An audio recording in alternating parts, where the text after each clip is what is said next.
সমচারিত শব্দের বানানে বর্গীয় জ এবং অন্তস্থ জ এর মধ্যে অর্থ পার্থক্য রয়েছে। আজ সেই পার্থক্য নির্ণয় করার চেষ্টা করব। বর্গীয় জ ম ক এই যমক অর্থ শোভা সমারোহ।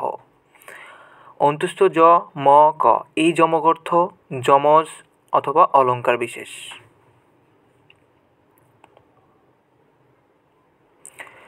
আবার বর্গীয় জ মহর্ষিকের মি এই জমি অর্থ ভূমি অথবা কৃষিক্ষেত্র।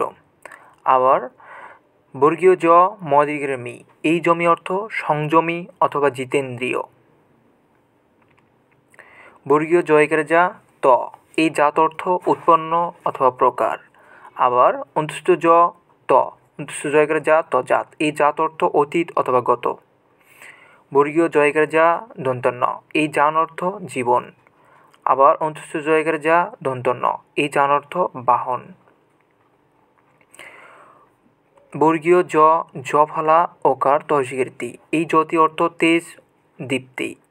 আবার অন্তস্থ জ তহসিকের তি এই যতি অর্থ বিরাম চিহ্ন। তালব্য স জয় জ ফলা আকার সজ্জা এই সজ্জা অর্থ বিছানা। আবার স জয় আকার এই সজ্জা অর্থ সাজগোজ।